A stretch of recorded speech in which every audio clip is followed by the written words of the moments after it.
Assalamualaikum warahmatullahi wabarakatuh. Perkenalkan, nama saya Priscilia Dwi Utami dari Program Studi Ilmu Administrasi Publik Universitas Krishna Dipayana. Pada kesempatan kali ini, saya akan memaparkan hasil rangkuman dari bab 3 sampai dengan bab 4 mata kuliah Manajemen Perubahan yang diampu oleh Ibu Ainun Nazria SPD MSc. Untuk yang pertama, saya akan menjelaskan bab 3 mengenai perubahan organisasi. A. Substansi perubahan dalam organisasi. Perubahan adalah kebutuhan manusia, baik perubahan yang datangnya dengan cepat atau lambat. Dalam konteks kehidupan manusia tidak dapat hidup secara sendiri, manusia dituntut dan memiliki fitrah untuk hidup berkelompok. Oleh karena itu, manusia akan lebih sempurna hidupnya jika hidup dalam kelompok atau organisasi.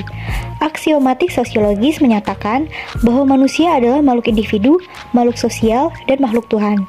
Heraklitus, seorang ahli filsafat Yunani kuno, pernah berkata bahwa di dunia ini tidak ada yang permanen kecuali perubahan. Dikatakan demikian karena memang kenyataan hidup bahwa di dunia ini selalu terjadi perubahan yang mencakup seluruh segi kehidupan, baik pada tingkat individual maupun pada tingkat organisasional. B. Tujuan dan sasaran perubahan secara organisasional. Perubahan dilakukan untuk mengatasi krisis yang akan dihadapi organisasi, terutama krisis yang akan datang. Menurut Webster, krisis didefinisikan sebagai suatu titik balik untuk menjadi lebih baik atau lebih baru. Apakah perubahan itu baik atau buruk merupakan suatu penilaian normatif yang harus dilakukan oleh semua individu. Maka, dapat dikatakan bahwa perubahan dalam organisasi pada dasarnya adalah yang pertama, meningkatkan efektivitas organisasi, yang kedua, meningkatkan kesejahteraan seluruh jajaran organisasi, yang ketiga, berorientasi kepada masa depan, dan yang keempat, mendekatkan diri pada pelanggan atau pengguna jasa organisasi. C. Tahapan-tahapan dalam melakukan perubahan. Tahapan-tahapan merupakan langkah-langkah yang bersifat menyeluruh dalam mencapai apa sebenarnya yang diinginkan dari pelaksanaan sebuah program yang telah direncanakan. Tahapan dalam melakukan perubahan bersifat krusial. Langkah-langkah perubahan bisa saja dilakukan dengan pendekatan parsial maupun menyeluruh atau perubahan paradigma. Pengertian dari pendekatan parsial yaitu hanya merubah bagian-bagian yang perlu untuk diubah. Sedangkan pendekatan menyeluruh atau perubahan paradigma yaitu dilakukan dengan merubah secara keseluruhan dan menggantinya dengan yang baru. Wacana tentang perubahan tersebut, apakah perubahan yang bersifat parsial atau perubahan paradigma, merupakan fenomena perubahan yang harus dilakukan karena memang situasi menuntut hal seperti itu. D.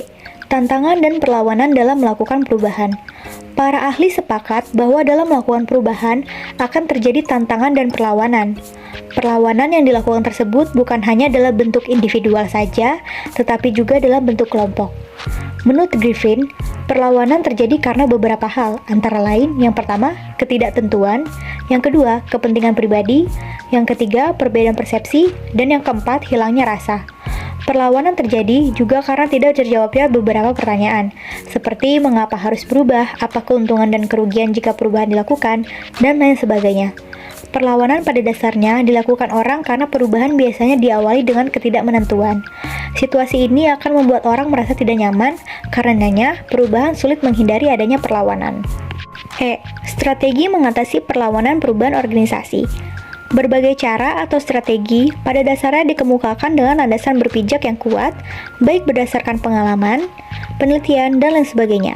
Berdasarkan hal itu, maka penerapan strategi tersebut dapat dipertanggungjawabkan. Perlawanan harus dianggap sebagai proses dan dinamika, dan ditempatkan sebagai mitra dalam memperbaiki sistem yang mungkin saja perlu dilakukan untuk pembinaan dan pengembangan organisasi.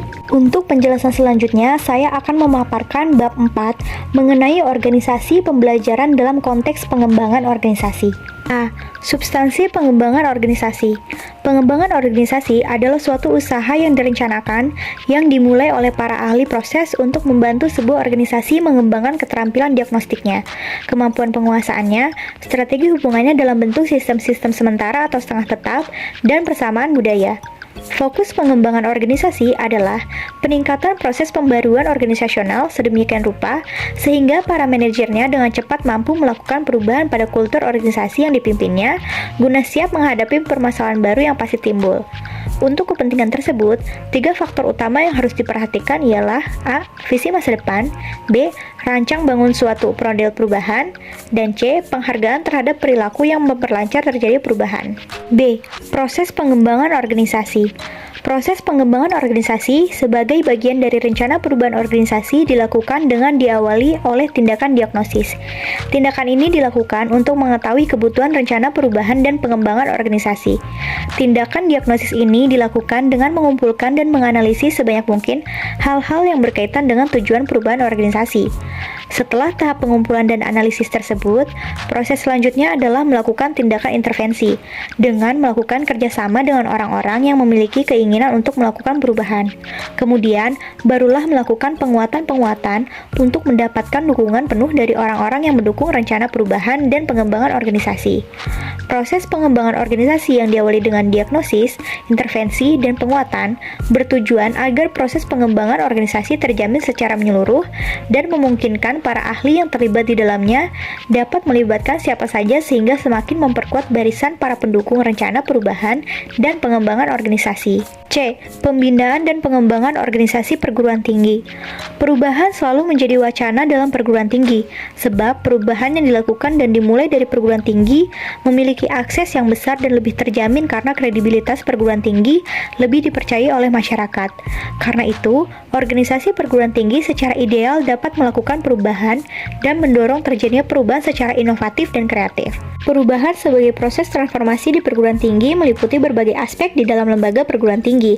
Menurut Duderstadt, mencakup hal-hal berikut. Yang pertama, the mission of the university. Yang kedua, financial restructuring. Yang ketiga, organization and governance. Yang keempat, general characteristic of the university. Yang kelima, intellectual transformation. Yang keenam, relation with external constituencies. Dan yang ketujuh, cultural change. D.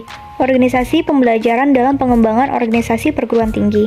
Komunitas organisasi pembelajaran seperti komunitas sekolah, komunitas perguruan tinggi, komunitas lembaga pendidikan dan pelatihan, dan komunitas jaring-jaring kemasyarakatan pada umumnya yang gagal berpikir secara global hanya melihat fragmen-fragmen kegiatan kelembagaan, tidak memposisikan lembaga sebagai organisasi pembelajaran seutuhnya. Lembaga pendidikan tinggi seperti perguruan tinggi harus menjadi organisasi pembelajaran. Tujuannya adalah agar perguruan tinggi setiap saat dapat mendeteksi apa sebenarnya kebutuhan masyarakat pengguna jasanya. Membentuk manusia pembelajaran dalam makna luas tidak bisa instan, melainkan melalui sebuah proses evolusi kesadaran, diperlukan keseriusan dan rentang waktu yang sangat panjang untuk mencapainya.